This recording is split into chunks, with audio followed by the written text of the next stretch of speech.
Welcome, gamers, to this week's episode of Last Call Gaming. We're on episode number 75. My name is Craig Perales, and joining me is the rootinest, tootinest cowboy this side of the Mississippi, Mandrew Montemayor. Hey, you didn't drop the ball. Oh, no, I have. So, I was doing the best. I'd add a little pistol on that one, show the kids how it's done. I kind of wish you would have gone with the Steve Austin, a national treasure, or what's he say, a national treasure, global icon. Well, next time I'm just going to hit you with the stunner. Drop the show, do it by myself. But this is our last episode of the year, so we made it this far. If I was Buffer, I would tear through this shirt if I didn't like it so much. Just like Hulk Hogan. So our final drink for this year is going to be a Jack and Coke. Deandra's mom actually got me a Jack Daniel's bottle with the cool little glasses downstairs for Christmas. So I figured we'd end it with a nice cold glass of the good stuff. It doesn't get much better than that. So if you guys got something at home, drink along with us. Jack Daniels sits at 40%, and I gotta say, it's always a go-to move when it comes to the whiskey. It's weird that Jack Daniels kind of just became, like when people just talk about like a whiskey Coke, it's just like Jack Daniels. It's almost like the Kleenex of tissue. I just don't like when people mix it with other shit, because I can taste the difference. Like, oh, well, a Diet Coke, a Pepsi, Coke Zero. It's like, nah, just like a regular Coke for me. And I hate you specifically, if you're one of those people that are like, oh, the soda, you can't taste the difference between a Coke and a Pepsi. Because yes, you fucking can. Yes, you definitely can. Especially our old buddy TK that used to live with us. All he would drink was Pepsi, dude. And he would die saying that, like, he won't go to eat at places that only do Coke. Like, well, he won't get anything to drink when it's there because he just can't have that substitute. Lately, I think I'm liking Pepsi more, and that's probably my Hispanic side coming out because...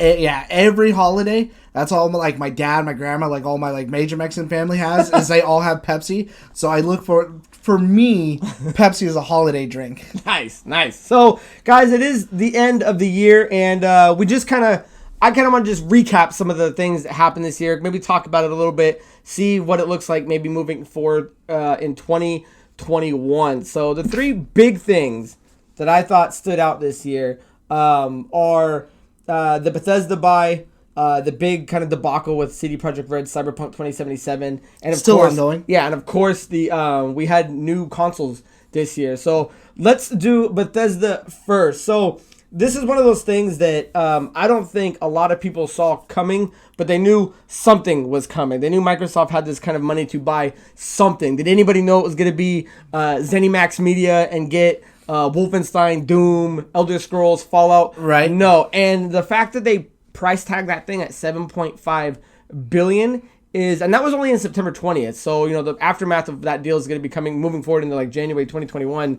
It's just crazy. And I'm curious if we're ever going to see something that big, because once something goes for that, it kind of puts a stamp on everybody else in the neighborhood of what things are now worth. They pretty much price tagged everything at 7.5 bill, or at least neighborhood. What did you think of it overall? I'll say this was definitely a far better deal than what they were trying to do with like the Rocksteady Warner Brothers situation and everything. Yeah, everyone was kind of up in the air who was going to get the Batman titles and things like that.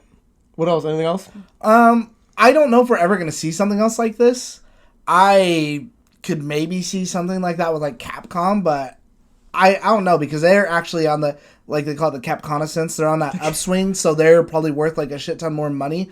But I can't really see anything else that would be like that. I couldn't have even imagined that this would go through. And who knows if it, because again, it's not solidified until sometime next year. It could always fall through, which would be crazy. But I mean, in the meantime, we're already seeing the fruits of that effort, because all these games are coming onto the Game Pass for free. Yeah, there's a couple of things that were being kind of speculated now that this happened. It was going to be, what does Sony buy? And I think a lot of people were looking at eyeballing like Square Enix. Do they take Square Enix? And I don't know if they should, or Square Enix would want to sell probably now after the what they had with the Avengers, because they just had that game aside the best year they've ever had. So they'd be looking at grabbing the Final Fantasies, Kingdom Hearts, Dragon Quest, Tomb Raider, Deus Ex. So that would be an interesting buy, but I wouldn't want games locked behind Sony when it comes to especially Square Enix, because at least Microsoft plays nicely and they'll put it on their platform. Have so far, yeah. And the other thing was people were saying is, with how much working relationship they have, would Microsoft in talks to buy Sega,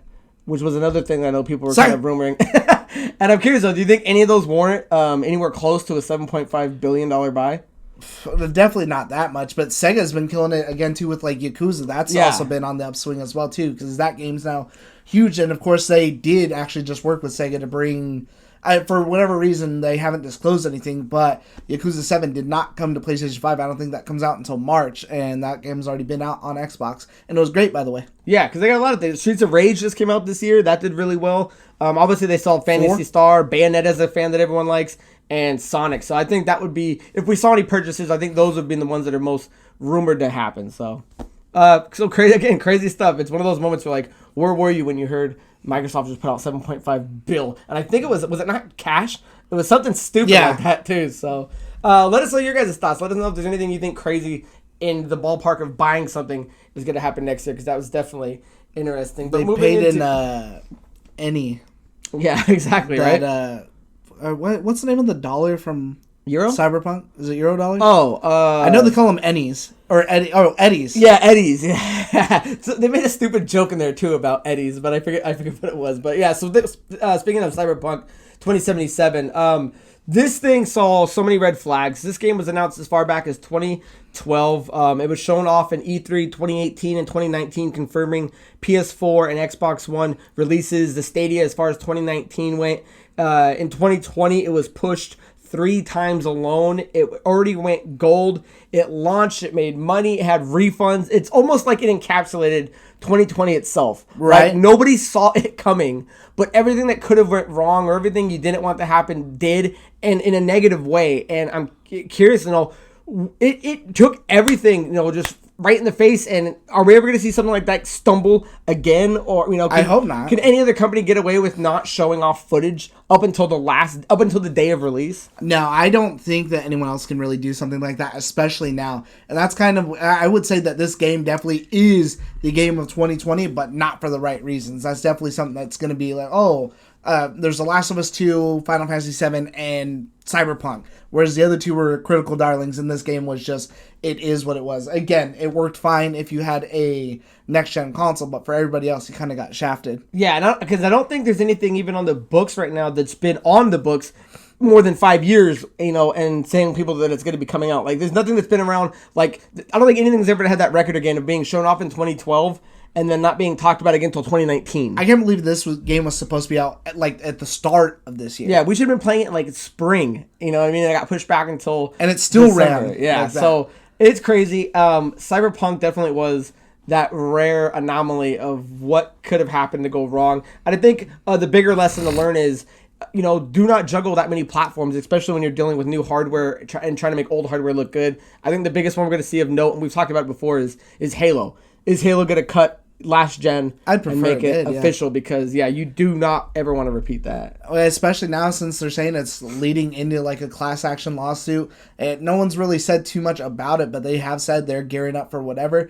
I don't know exactly who would be suing them or how that would work. I get like the idea of like false advertisement, whatever, but after you get a refund for your game, what are you then entitled to? Well, I don't know. I have no clue how all that stuff or works. even like outlets that stocked it based on thinking it was going to be a good game, and without having people come back in wanting refunds and wanting it from Walmart themselves, being like, hey, they ain't right. I can see the outlets or whatever, but not as far as like the consumer or something like that. So who knows? And yes, Sony taking them off their marketplace. You know what I mean? You couldn't even buy it digitally on. As far as I know, I don't even think it's back on there. Yeah, so it was crazy. I gotta say that. So it's an Xbox exclusive as of right now. Yeah, and then eventually in 4 years, the Switch will get it. Yeah, or like shit. So that was definitely one of the biggest ones as well. So leave your thoughts and comments about your experience with Cyberpunk. And I gotta say the last thing that has to happen and worked out really well for some and not so well for the others is the fact that we got next gen systems. Everybody wanted them. I think more people got their hands on Xboxes than they did the PS5s,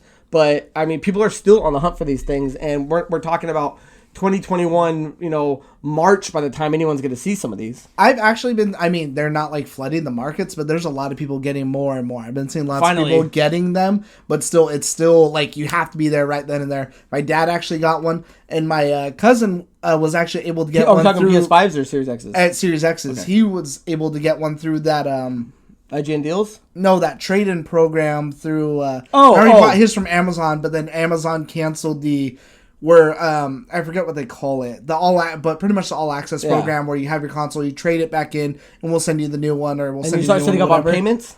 Yeah, and Okay. so he actually just got his Series X the other day. So it was a lot faster than I thought it would be because that website just barely went up like 2 weeks ago. And I think Xboxes are the easier ones to get. It's the PS5s that are still kind of the rare gems. I know Gino ended up getting one last minute. His got one and ended up being canceled. And then I remember him calling and getting back on the phone. Ended up coming through, so he ended up snagging one. But it's still one of these things. And I was looking up some of these sales. And so this was from 12/20 that the Xbox Series X and S has been almost at 2 million. They're at 1.8. And the PS5 has sold 3.37 million. So almost doubling it. So it shows you how much more in demand the PS5 is. But this also happened when, there was all the, I don't want to say the hackers, but the scalpers. People were getting them, holding on to them, and reissuing them back out. And then there was the rumor, or not the rumor, kind of like the fact that these guys bought hundreds of thousands, tens of thousands of like them. 3,000 and like pocketed them, and we're waiting to sell them back out. And it's just like, that's another crazy thing where it's like, people just want these things, and it sucks that it always happens during Christmas because a lot of people that were hoping to get them, didn't get shit. Yeah, I still think it's really based off the cloud of like last year and the exclusives because so far, I don't think any console is better than the other, really. Especially because I mean Sony, they have like Demon Souls, but I know not everyone's like crazy about that. It's not like God of War or something like that where anybody can pick it up and play. Again, that's a challenging game. And Xbox, I mean, as far doesn't have like the exclusives, but now they have that killer Game Pass plus that quick start. Dude, that quick resume that's my next gen feature for me because as soon as AJ got his, it was like, dude, I was underestimating exactly what you're talking about. As soon as I started using the quick resume, like I can't go back to using anything else. Yeah, because I still have the 1X here and the Series X there, and even watching them load up playing the same game is just like, man, there's just no going back. Like I can't, and I won't. So as far as the next seeing the next systems, I mean, we're already moving into that shorter window of things going from a 12 to a 10-year span to I think 7 years was the difference between last gen and this gen. Do we see that get tighter? Do we see it stay the same? Do you think it would probably push back because it is so good? What more can you do? I think this will probably stay the same as what it was before because now there's no problem with that. They already have an X and an S. Let's put out the like double X, the XL, the what the fuck ever, the Pro. Right. They've already done that last gen, so why not do it again this gen? Especially with it being already starting off the gen defined as that with an X and an S mode. Yeah, it's hard to think of what more, because we always think that every time you're playing a game outside of maybe some small features, like what more can they add? How much faster can it actually get? How many frames per second can the human eye actually see and it be noticeable? So it's gonna be crazy to see what comes after this. And again, if you've got yours, cool, but unfortunately it kind of sucks because a lot of people aren't gonna be playing them till next year anyway. So I think about next year's when you're gonna start seeing some of those like real games that are taking advantage it's of be it. worth it. Yeah, if anything, more 2022. So yeah. So that is the three big things, guys, that we kind of took away from this year. I think that kind of shook the industry up a little bit. Had a lot of people talking. If there's anything else you think that happened during the year that is worth talking about, leave it in the comments. Andrew and I try to get back to all of you guys and start conversations. So I'd like to hear what else, got something else. Is Animal Crossing one of them? Who knew that Animal Crossing is a better selling game than any exclusive title on any PlayStation platform ever. You know what I mean? That's something that we can talk about. And so 2020 was just crazy, with as much ups as it has, just as many downfalls. Crazy year, and I hope 2021 is a lot better. It will start off better, hopefully, because Resident Evil comes out in March. Right. So, Andrew, what are your plans for 2021 moving forward? Do you plan on playing anything right out the gate? I'll probably start with Valhalla, because I'm going to finish... I started doing the story for Black Ops. I'll finish that this week, because I just want to do something a little bit smaller. So I think I'm going to start off with Valhalla. I've got to beat Valhalla, Immortals. I got to beat as much as I can before all those Yakuzas hit the Game Pass, because after that, I'm cruising out. Yeah, you're going to be a busy man. Yourself? I've been trying to think of what I'm going to play. There's nothing really big to play coming up. Like, what's the next big game coming out? March? Like, I don't think that...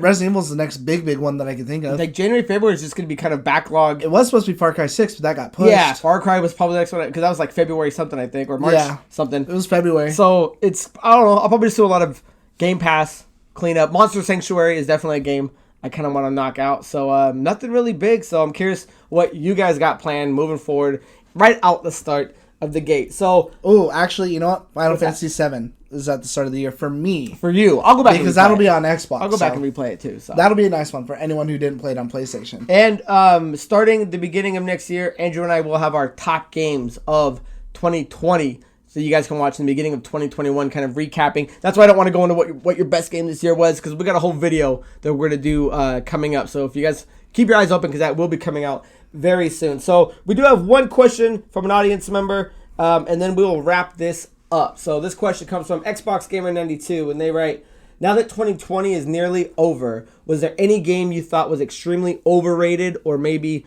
underrated? Hashtag LastCallGaming. Anything stand out in your head as being... talked about, under talked about. I think Resident Evil 3 was underrated, and I think it suffers from that like sequel syndrome because Resident Evil 2 was such like a redefining change, and people wanted a 1-to-1 remake of whatever. I thought that game was perfect, and I absolutely loved it. I had more fun playing that game than I did 2, and I thought replayability on it was that much better than it was with 2. And I just see a lot of people out there like, oh, 2's better. I maybe because I played it first, I would have to, that's a valid argument, but I personally think 3 is better, and I think that's kind of underrated. I didn't see it get as much love at the end of the year with, like, awards and things like that as what 2 did last year. Yeah, good point. Anything overrated? Or do you think everything got its just desserts? I think The Last of Us 2 was a little bit overrated. I don't think it was the be-all, end-all story. I thought it was great, and it was really good, but I don't get like people's statements that are like, this is what gaming is, this is defining, this is a story that made me wake up, complete immersion, it was groundbreaking. I'm like, no, it was like a good story and it was cool and all and everything like that, but it wasn't off the scales for me. I think 1 and 2 are good, but 1 is the much better game in my opinion.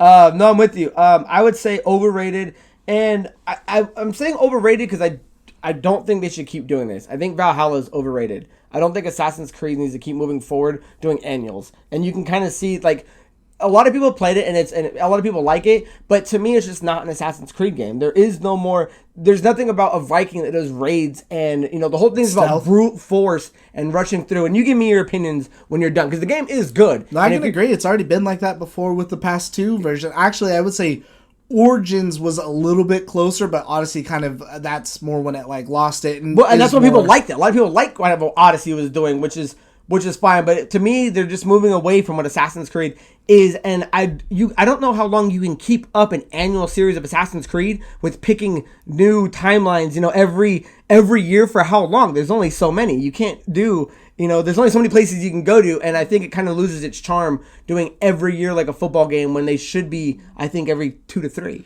I think that's why I'm kind of in the camp, and I get why people are saying it too, is that they should have just dropped like the modern day moniker and like maybe rebooted it as like, okay, this is Assassin's Creed.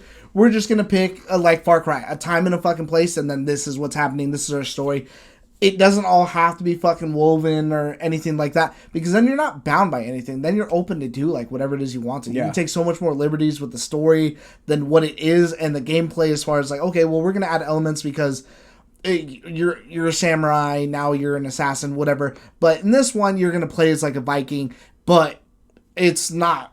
You know what I mean? No, I say drop it all together. Assassin's Creed has ran its course. It's one of their longest running franchises. Keep doing the same type of game, but call it something different. Like, make an Assassin's Creed every 3-4 years. And if you want to do something like this that does the mechanics that relies off the old one, plus adding the Odyssey RPG type, just call it something else. Because calling it Assassin's Creed is it's limiting it to what it can do. You're still kind of dealing with an animus now that's a complete sidestep of what it needs to be. And again, I think that's the worst part of the game. Yeah, we'll dive into that more. But I would say that game is a little overhyped, only because I don't like where it's kind of moving. But it's not an Assassin's Creed game to me, even though by name it is. And I would say underrated game, even though I'm just playing it. I think I'm almost done with it. Haven.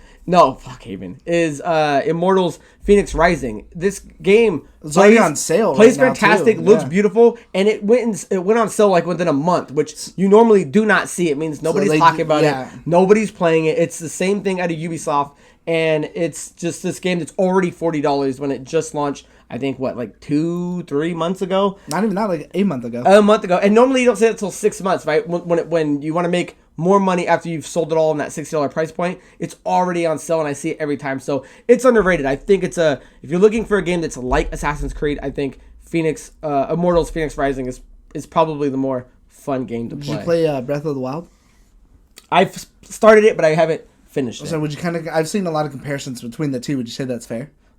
No, there's so many more, unless I'm not far enough in Breath of the Wild to know what you can actually do power-wise. There's just so many more powers and stuff you can do in this, like flying for one. I don't think you can even fly in Breath of the Wild. I don't use a mount anywhere. You have your fucking leaf blanket thing that you use? No, I mean, maybe, and I'm sure, people that have beaten Breath of the Wild can make that comparison more fairly than I can, but I can see where they borrowed mechanics from it, and I can see how it may be like an influencer of it, but I wouldn't put it as apples and oranges together with it. So right.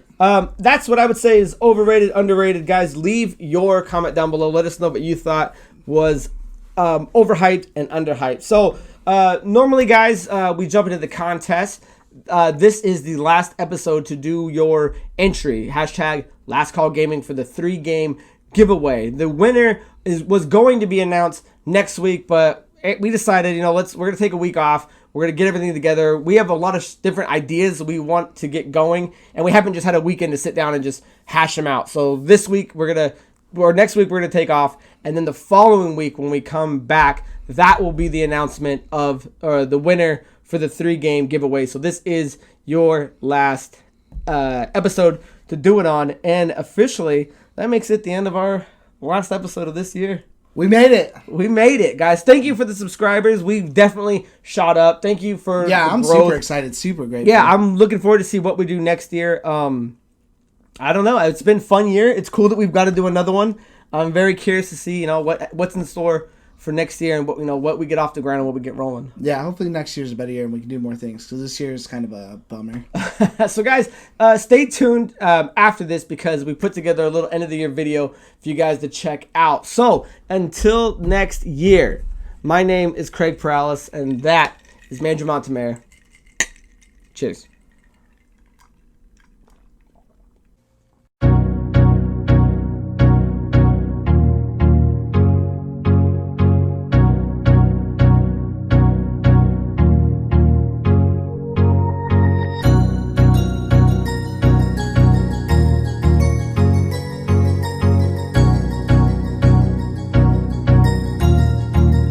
That